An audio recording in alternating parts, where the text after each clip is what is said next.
ജപാകുസുമസങ്കാശം കാശ്യപേയം മഹാദ്യുതിം തമോഗ്നം സർവപാപഘ്നം ഭാസ്കരം പ്രണമാമ്യഹം.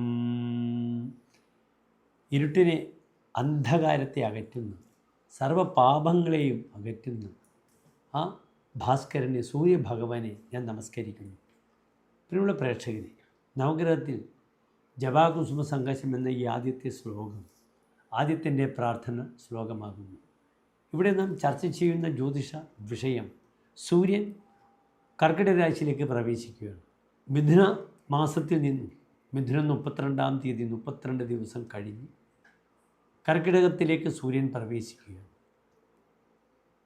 ഈ കർക്കിടകത്തിൽ നിൽക്കുന്ന സൂര്യൻ എപ്രകാരം ഓരോ രാശിക്കാർക്കും ശുഭാശുഭ ഫലങ്ങളെ പ്രദാനം ചെയ്യുന്നു എന്ന വിഷയമാണ് നാം ചർച്ച ചെയ്യുന്നത്.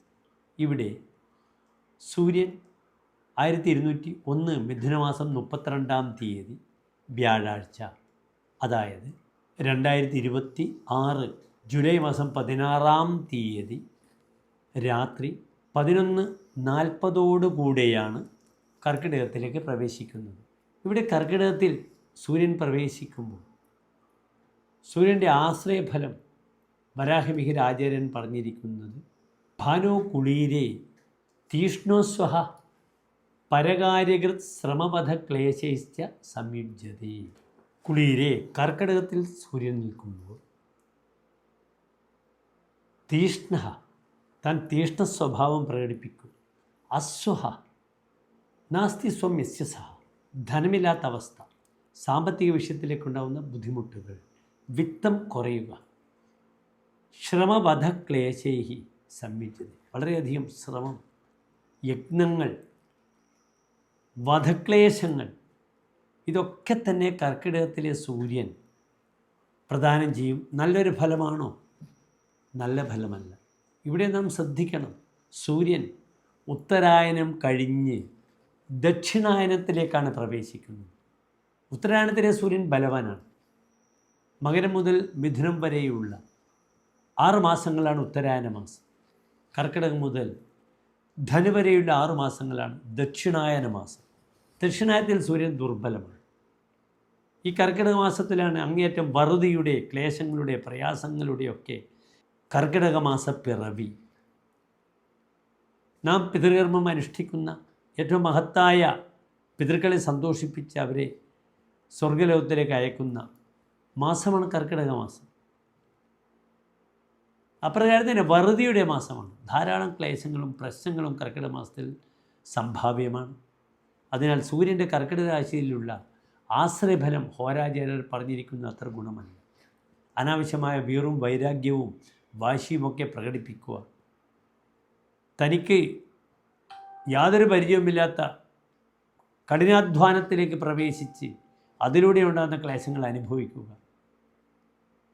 ധനപരമായ വിഷയത്തിൽ അപൂർണത ഉണ്ടാവുക, ഇതൊക്കെ സംഭവിക്കുന്ന മാസമാണ് കർക്കിടക മാസം. അതിനാൽ വളരെ ജാഗ്രത ഈ കർക്കിടക മാസക്കാലം പുലർത്തേണ്ടിയിരിക്കുന്നു എൻ്റെ പ്രിയമുള്ള പ്രേക്ഷകർ. നാം മേടം മുതൽ മീനം വരെയുള്ള 12 രാശിക്കാരുടെയും ഈ കർക്കിടക മാസത്തിലുള്ള ശുഭാശുഭ ഫലങ്ങളെ ചർച്ച ചെയ്യുന്നു. നമുക്ക് മേടം മുതൽ മീനം വരെയുള്ള രാശിക്കാരുടെ ഫലങ്ങൾ ശ്രദ്ധിക്കാം.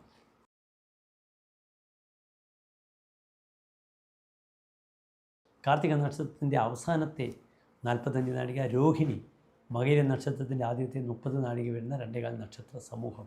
ഇവിടെ ഇടവൻ രാശിക്കാർക്ക് സൂര്യൻ നിൽക്കുന്നത് 3-ാം ഭാവത്തിലാണ്. 3-ാം ഭാവത്തിൽ ഏത് പാപഗ്രഹങ്ങളിൽ നിന്നാലും സൂര്യനായാലും ചൊവ്വയായാലും ശനിയായാലും നല്ലതാണ്. മതിവിക്രമവാൻ തൃതീയകെ അർക്കേ, മുന്നിൽ സൂര്യൻ വരുമ്പോൾ ബുദ്ധിയും വിക്രമവും പ്രകടിപ്പിക്കുമെന്നാണ് ഫലം പറഞ്ഞിരിക്കുന്നത്. അങ്ങനെ കഠിനാധ്വാനം, ഉത്സാഹം പ്രകടിപ്പിക്കും.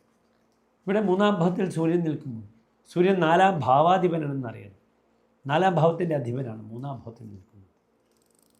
ഇവിടെ 3-ൽ വരുമ്പോൾ തൃതീയ യഥാ അഹർമണി ജന്മകാലേ പ്രതാപാധികം വിക്രമം ച ആദനോതി. 3-ൽ സൂര്യൻ വരുമ്പോൾ താൻ പ്രതാപം, പൗരുഷം പ്രകടിപ്പിക്കും, വിക്രമം, പരാക്രമം പ്രകടിപ്പിക്കും.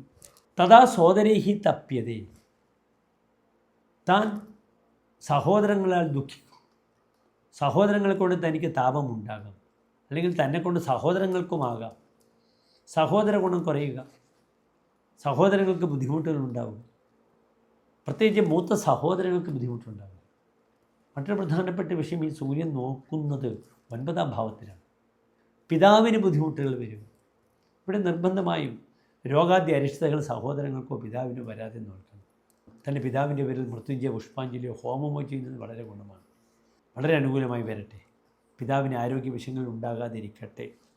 തീർത്ഥചാരി, തീർത്ഥസ്ഥലങ്ങൾ സന്ദർശിക്കാനുള്ള വലിയ ഭാഗ്യം കൈവരും. ആ ഒരു അവസരം ഒരു തരത്തിലും ഉപേക്ഷിക്കരുത്. ഇടവൻ രാശിക്കാർ തീർത്ഥസ്ഥലങ്ങൾ സന്ദർശിക്കുക, അവിടെ തീർത്ഥാടന വിഷയത്തിലേക്ക് മുഴുകുക. അതിലൂടെ വളരെയധികം വലിയ പ്രകടമായ മാറ്റങ്ങൾ ഉണ്ടാകാം ഈ ഒരു മാസക്കാലം. തീർത്ഥചാരി, തീർത്ഥം ചരതി ഇത് തീർത്ഥചാരി. തീർത്ഥദേശങ്ങൾ സന്ദർശിക്കും. സദാ അരിക്ഷയം, തൻ്റെ ശത്രുവിനെ നശിപ്പിക്കുമെന്നാണ് പറഞ്ഞിരിക്കുന്നത്. അരി നശിക്കുന്നു, ശത്രു നശിക്കുന്നു. സങ്കരേ, യുദ്ധത്തിൽ ശത്രു നശിക്കും. അതിനാൽ കേസ്, കൂട്ടം മുതലായ കാര്യങ്ങൾക്കൊക്കെ ഈ ഒരു മാസം വളരെ അനുകൂലമാണ്. ഇഞ്ചക്ഷൻ ഓർഡറൊക്കെ ഉണ്ടാക്കി തനിക്ക് ക്ലേശങ്ങളിൽ നിന്നൊക്കെ ധീരമായി പൊരുതാം. ശം നരേശ, രാജാവ് തന്നെ അംഗീകരിക്കുക, രാജസുഖം ലഭിക്കുക. പലപ്പോഴും ഹയർ അതോറിറ്റിയിൽ നിന്നും വളരെ അനുകൂലമായ പല കാര്യങ്ങളിലും ഗുണം വരാൻ ഈ ഒരു മാസക്കാലം ഇടവൻ രാശിക്കാർക്ക് നല്ലതാണ്. നന്നായി ആദിത്യ ഹൃദയ മന്ത്രം അല്ലെങ്കിൽ ഓം നമഃ ശിവായ എന്ന പഞ്ചാക്ഷരി മന്ത്രം ജപിച്ചിട്ട് മേൽപ്പറഞ്ഞ ചെറിയ ചെറിയ ക്ലേശങ്ങളിൽ നിന്നും പരിഹാരം കാണാൻ ശ്രമിക്കുക. നന്ദി, നമസ്തേ.